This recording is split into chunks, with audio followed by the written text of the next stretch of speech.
Hello friends, स्वागत है आपको अपने यूट्यूब चैनल एडीएसपी सर्कल पे, जहां पे आज हम लोग जानने वाले हैं हिंदी कोर के बहुत ही महत्वपूर्ण प्रश्न जो आपके एग्ज़ाम के लिए बहुत ही महत्वपूर्ण होने वाले हैं। जिसे झारखंड सरकार के द्वारा निकाले गए मॉडल सेट से संबंधित आज हम लोग आपके प्रश्न आपके बीच लाए हुए हैं, जिसमें बहुत ही महत्वपूर्ण प्रश्न है। विषय है हिंदी। आप लोग के एग्ज़ाम में समय दिया जाएगा 3 घंटा, जिसका फुल मार्क्स होगा 80 नंबर का। ये कक्षा 12 का है। तो चलिए हम लोग अब प्रश्न पे ध्यान देते हैं, जिसमें सबसे पहले एक गद्यांश दिया हुआ है, जिसमें लिखा है कि निम्नलिखित गद्यांश को ध्यानपूर्वक पढ़कर दिए गए प्रश्नों के उत्तर के लिए सही विकल्प का चयन कीजिए। इस गद्यांश को पढ़ना है। इससे संबंधित 4 प्रश्न हैं, जो हर एक प्रश्न 1 नंबर दिलाने में काम आएंगे। इसलिए अच्छा से गद्यांश को पढ़ना है, उसके बाद उसका जवाब देना है। तो चलिए हम लोग गद्यांश को पढ़ते हैं कि तेजी से बदलती हुई दुनिया में केवल तकनीकी प्रगति नहीं, बल्कि मानवीय सोच का स्वरूप भी बदल रहा है। आज शिक्षा का उद्देश्य मात्र ज्ञानार्जन तक सीमित नहीं रहा। यह अब आलोचनात्मक सोच, समस्या का साधा क्षमता और नैतिक मूल्यों के विकास पर भी केंद्रित है। 20वीं सदी के उत्तरार्ध में जब कंप्यूटर और इंटरनेट का आगमन हुआ, तब लोग मानते थे कि केवल कार्य कुशलता बढ़ाने का साधन है। परंतु 21वीं सदी में यह धारणा बदल गई। डिजिटल माध्यम ने न केवल सूचना तक पहुंच आसान की, बल्कि मनुष्य के विचार, विनिमय और तरीके भी बदल दिए। इसका परिणाम यह हुआ कि अब कोई व्यक्ति केवल जानकारी रखने भर श्रेष्ठ नहीं माना जाता, बल्कि उस जानकारी का विश्लेषण, उपयोग और नवाचार करने की क्षमता ही उसकी असली पहचान बन गई है। हालांकि तकनीक ने अभूतपूर्व अवसर प्रदान किए हैं, फिर भी इसने कुछ गंभीर चुनौतियां भी खड़ी की। सूचनाओं की बाढ़ में सत्य और असत्य की पहचान कठिन हो गई है। इसके अलावा आभासी संवाद ने प्रत्यक्ष मानवीय संवेदनाओं को कमजोर किया है।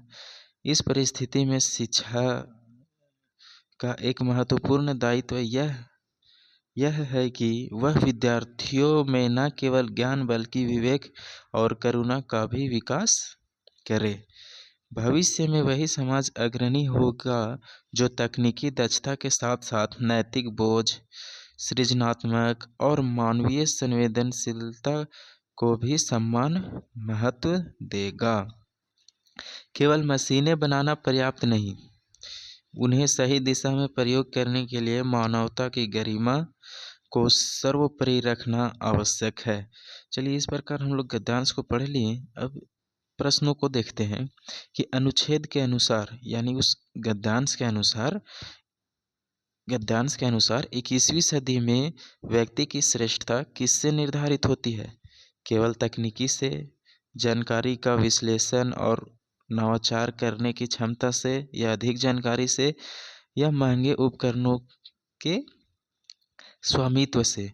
तो हम लोग ऊपर में पढ़े थे कि 21वीं सदी में व्यक्ति की श्रेष्ठता निर्धारित होती है तो सिर्फ जानकारी का विश्लेषण रखिए, उसका उपयोग और नवाचार की करने की क्षमता भी रखिए। इसी से व्यक्ति की श्रेष्ठता को निर्धारित किया जाता है। इसीलिए ऑप्शन नंबर बी इसका सही हो जाएगा। प्रश्न दूसरा बोलता है कि लेखक ने आभासी संवाद का कौन सा नकारात्मक प्रभाव बताया है? तकनीकी प्रगति में रुकावट, मानवीय संवेदनाओं का कमजोर होना, शिक्षा में गिरावट, या जानकारी का अभाव होना। तो इसका भी ऑप्शन बी हो जाएगा कि मानवीय संवेदनाओं का कमजोर होना। देखिए, यदि गद्यांश को एक बार में अच्छा से समझ के पढ़िएगा तो ही आंसर अच्छा से निकाल पाइएगा। इसलिए गद्यांश को अच्छा से पढ़ने का प्रयास कीजिएगा। लेखक के अनुसार तकनीकी प्रगति के साथ कौन सा तत्व समाज की अग्रणी बन सकता है? आर्थिक समानता, मशीनों का उत्पादन, नैतिक बोझ, सृजनात्मक और संवेदनशीलता या वैज्ञानिक अनुभव।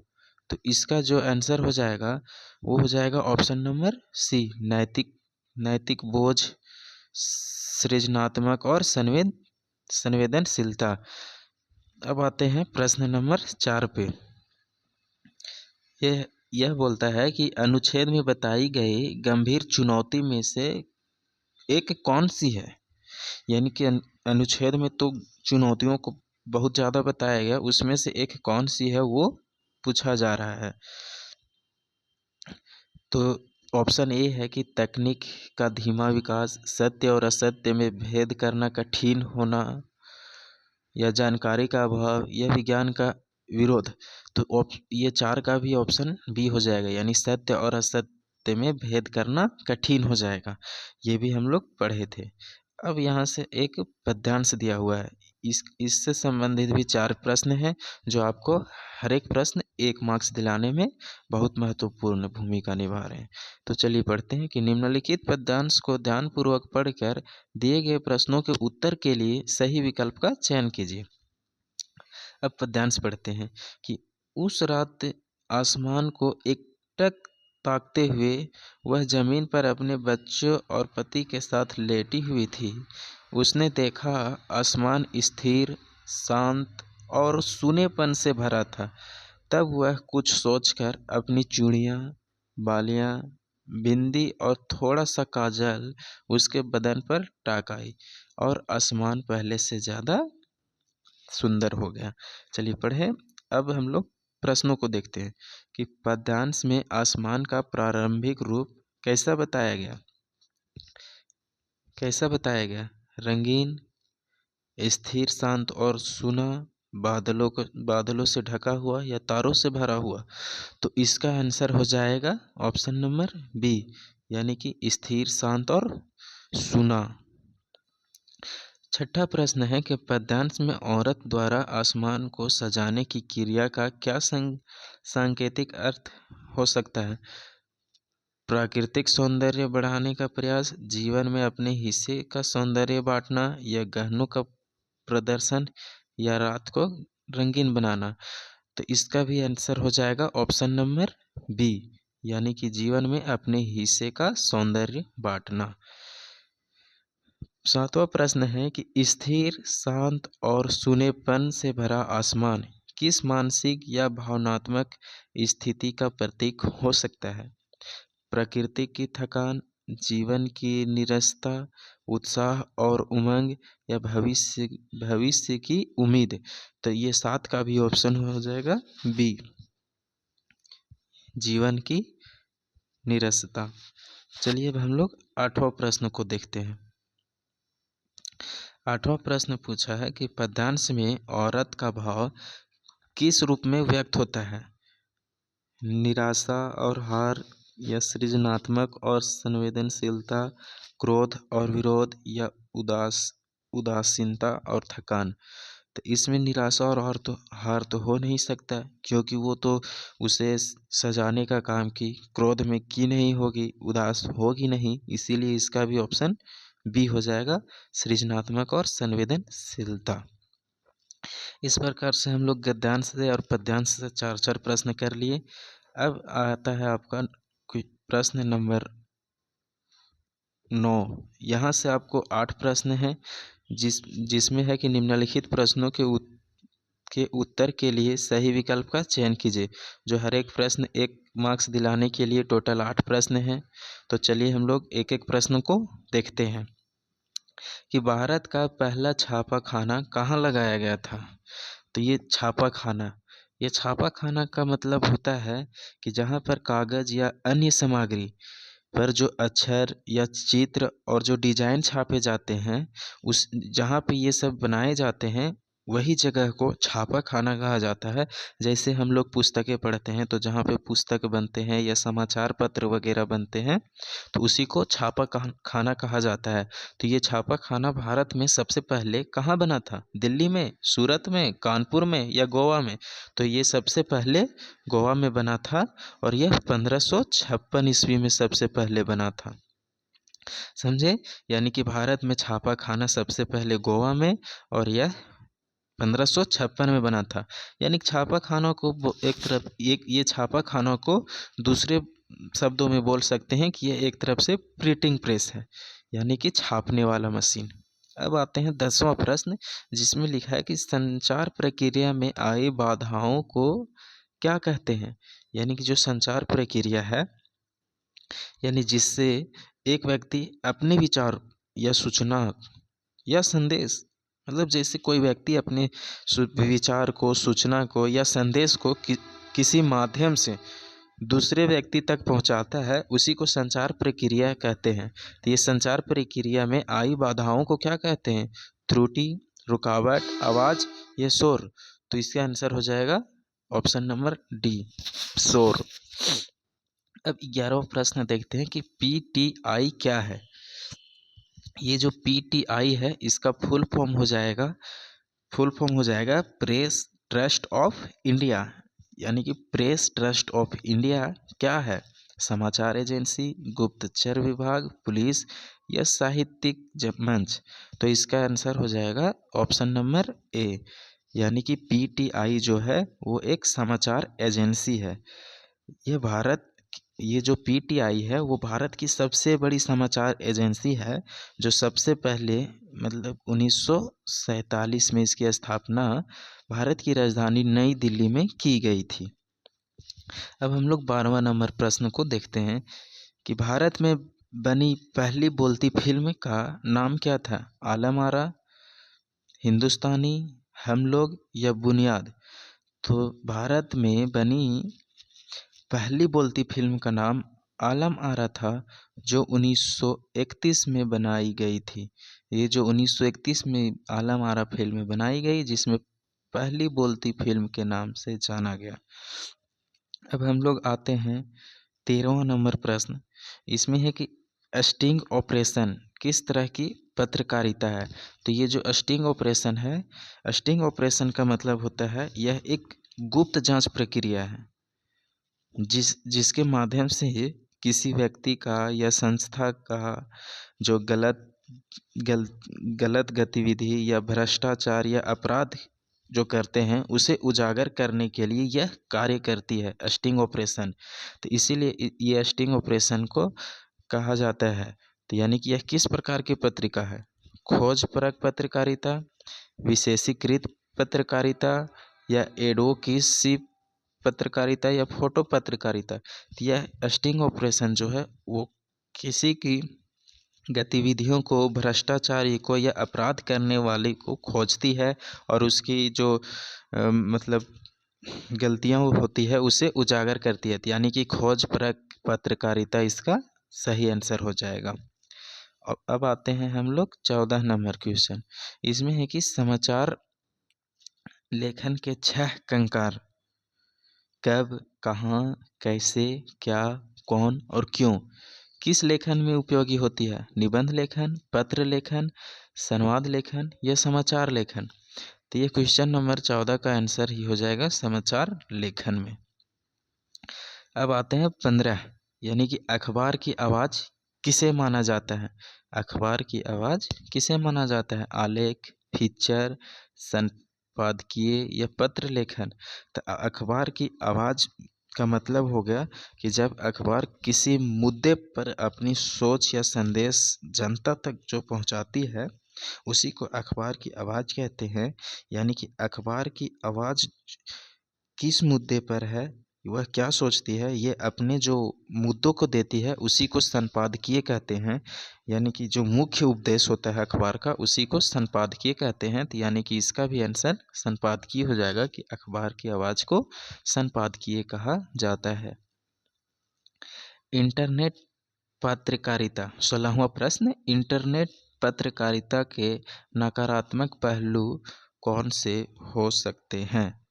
अश्लीलता, महंगी तकनीक या गलत प्रचार या उपयुक्त में सभी। यानी कि इंटरनेट द्वारा जो पत्रकारिता होते हैं, जो इंटरनेट के माध्यम से किसी को बतलाते हैं, उसका पहलू क्या क्या होता है? अश्लीलता, महंगी तकनीक या गलत प्रचार, ये सभी हैं। तीनों जो कि अभी आप लोग देख भी रहे होंगे। तो इसका 16 का ऑप्शन नंबर डी हो जाएगा। अब हम लोग फिर से आगे आते हैं, जिसमें फिर से दिया हुआ है कि निम्नलिखित गद्यांश को ध्यानपूर्वक पढ़कर दिए गए प्रश्नों के लिए सही विकल्प का चयन करें। इस गद्यांश से संबंधित भी 4 प्रश्न हैं, जो हर एक प्रश्न 1 मार्क्स दिलाने के लिए काम आते हैं और उन्हें अच्छे से गद्यांश को पढ़कर और वो चारों प्रश्नों का जवाब देना है। तो चलिए हम लोग पहले नंबर गद्यांश को पढ़ते हैं। यहाँ एक अंतर चिन्ह लेना बहुत जरूरी है। मन खाली नहीं रहना चाहिए। इसका मतलब यह नहीं है कि वह मन बंद रहना चाहिए। जो बंद हो जाएगा वह शून्य हो जाएगा। शून्य होने का अधिकार बस परमात्मा का है। शून्य होने का अधिकार बस परमात्मा का है, जो सनातन भाव से संपूर्ण है। शेष सब अपूर्ण है।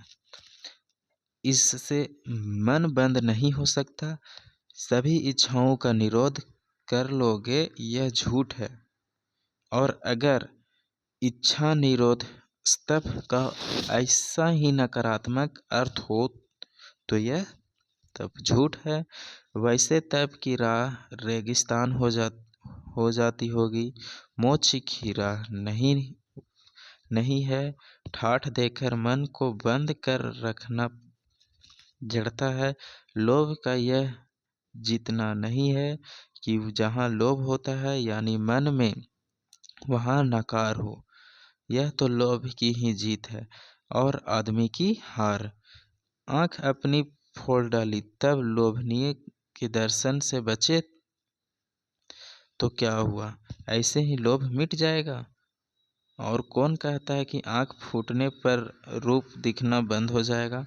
क्या आँख बंद करके हम सपने नहीं लेते हैं और वे सपने क्या चैन भंग नहीं करते हैं? इससे मन को बंद कर डालने की कोशिश तो अच्छी नहीं। वह अकारथ है। यह तो हठ वाला योग है।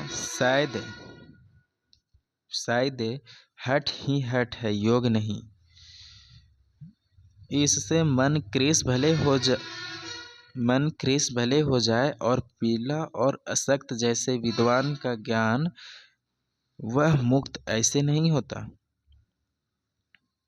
इससे वह व्यापक की जगह संकीर्ण और विराट की जगह क्षुद्र होता है। इसलिए उसका रोम रोम बूंद कर मंद तो मन को करना नहीं चाहिए।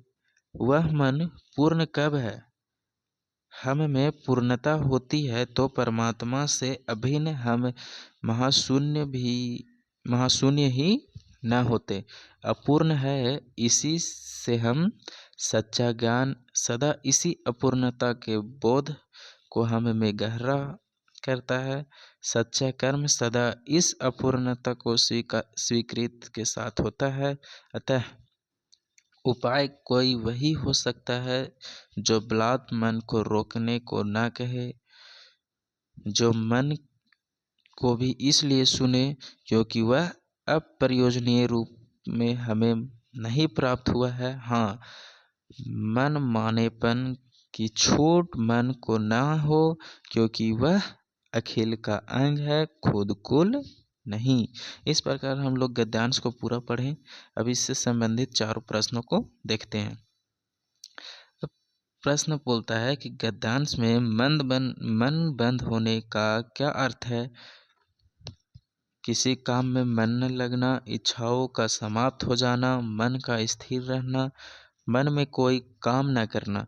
तो इसका आंसर हो जाएगा ऑप्शन नंबर बी, इच्छाओं का समाप्त हो जाना। आप लोग भी गद्यांश को अच्छे से पढ़कर ही आंसर दीजिएगा, क्योंकि इससे 4 प्रश्न आते हैं जो आपको 4 मार्क्स दिलाएंगे। शून्य होने का अधिकार लेखक किसे देता है? योगी को, तपस्वी को, परमात्मा को या विद्वान को? तो ऊपर देखे ही कि ऑप्शन नंबर सी हो जाएगा 18 का, परमात्मा को शून्य होने का अधिकार।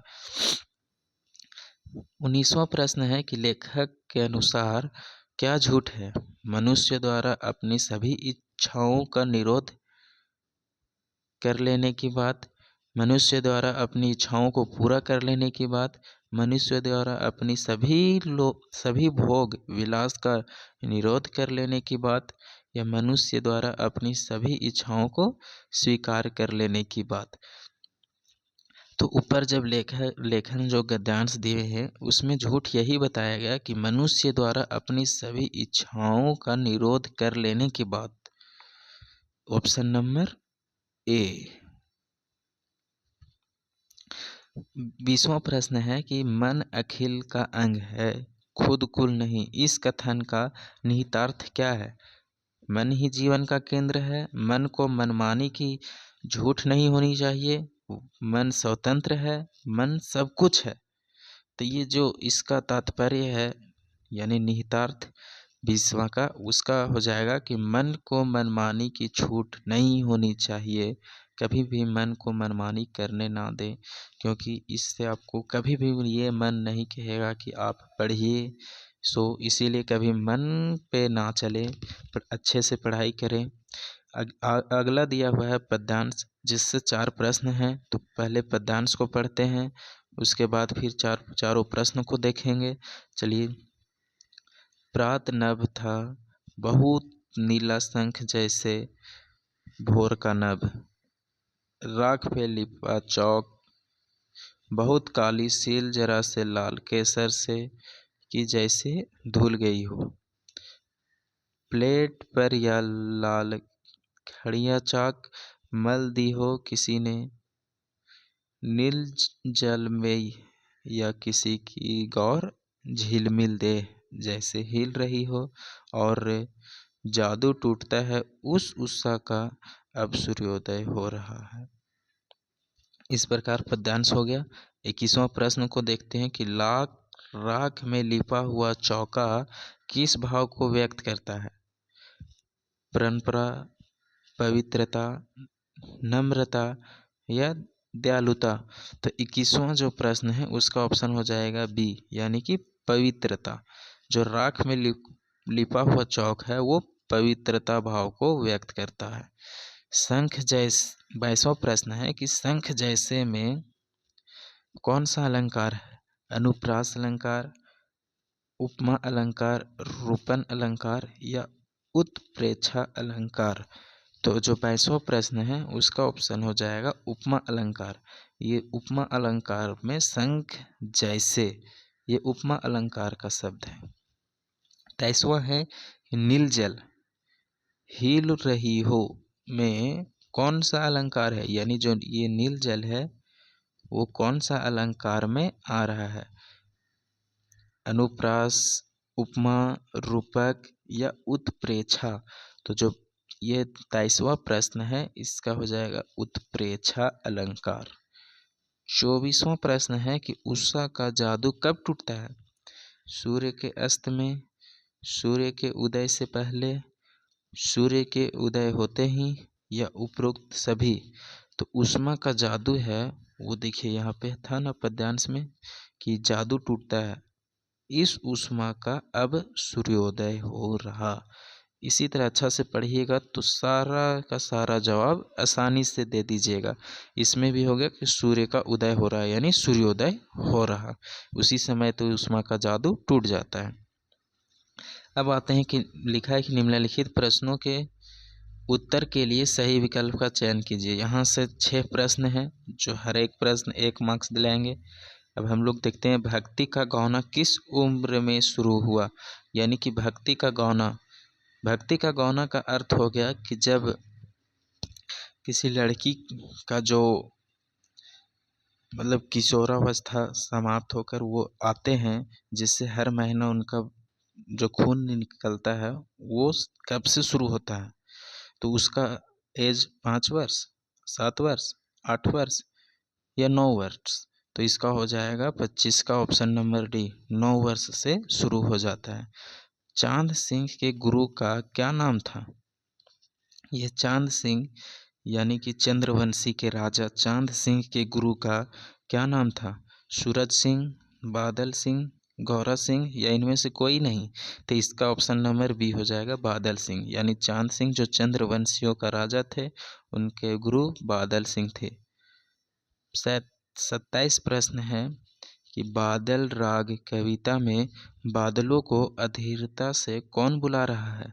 कृषक, मजदूर, बालक या पौधे? तो बादल राग कविता आप लोग पढ़े होंगे तो उसमें अच्छे से देखे होंगे कि बादल राग कविता में बादलों को कृषक यानी कि किसान बुला रहे हैं। अब 28वां प्रश्न है कि पतंग कविता में कपास किसका प्रतीक है? प्रकाश का, कोमलता का, सफेदी का या शांति का? तो कविता जो पतंग कविता है उसमें कपास कोमलता का प्रतीक बता रहा है। 29वां प्रश्न है सिल्वर वेडिंग। सिल्वर वेडिंग शादी का कौन सा साल होता है? 50वां, 25, 23 या 20? तो शादी का जब 25वां साल पूरा होता है तो सिल्वर वेडिंग किया जाता है। अब आते हैं 30वां प्रश्न जो बहुविकल्पीय प्रश्न का लास्ट है कि जूझ कहानी किस मराठी उपन्यास से ली गई है? झोबी, बीटी, कादम्बरी या गोदान? तो इसका जो सही आंसर हो जाएगा वो झोबी हो जाएगा, यानी झूठ कहानी जो है, जूझ कहानी वो झोबी से ली गई है। इस प्रकार से हम लोग 1 नंबरिया प्रश्न 30 देख लिए हैं। अब यहाँ से आपका आता है जो आपको अपने से आंसर देना होगा। जो हर एक प्रश्न 2 मार्क्स के होते हैं। कुल 6 प्रश्न होते हैं जो अपने से ही आंसर देना होगा कि बात की चूड़ी मर जाना का अर्थ क्या है? क्रांति का सबसे अधिक लाभ किसे मिलता है? आलोक धनवा अथवा हजारी प्रसाद द्विवेदी की 2 रचनाओं का नाम लिखें। रावण के अभिमान भरे वचन सुनकर कुंभकर्ण ने क्या कहा? पैसे की व्यंग शक्ति का क्या अभिप्राय है? शरीर के फूल और फल के स्वभाव में अंतर डालिए या मोहनजोदड़ो की नगरीय सभ्यता का पता कैसे चला? ये सभी का आंसर आपको अच्छे से देने होंगे, जो 1 या 2 लाइन में देने होंगे। जो हर एक प्रश्न 2-2 मार्क्स के होंगे। उसके बाद यहाँ से आपको आगे फिर आएंगे तो फिर से 6 प्रश्न मिलेंगे जो आपको हर एक प्रश्न 3 मार्क्स देने में काम आएंगे। इसी प्रकार यहाँ 6 प्रश्न 1, 2, 3, 4, 5, 6 होंगे। फिर आगे आपको हर एक प्रश्न 5 मार्क्स के मिलेंगे जो कुल टोटल 4 होंगे। ये सभी प्रश्नों को आप लोग अच्छे से देख लीजिएगा, उसके बाद ही एग्ज़ाम में जाइएगा ताकि आपका एग्ज़ाम में एक भी प्रश्न ना छूटे। और इस और भी महत्वपूर्ण प्रश्न के लिए आप हमारे यूट्यूब चैनल ADSP सर्कल को सब्सक्राइब कर लें और इसके PDF पाने के लिए हमारे टेलीग्राम चैनल को ज्वाइन करें, जहां से आपका इसका पूरा PDF मिल जाएगा। और तब तक के लिए बहुत बहुत धन्यवाद। जय हिंद, जय भारत।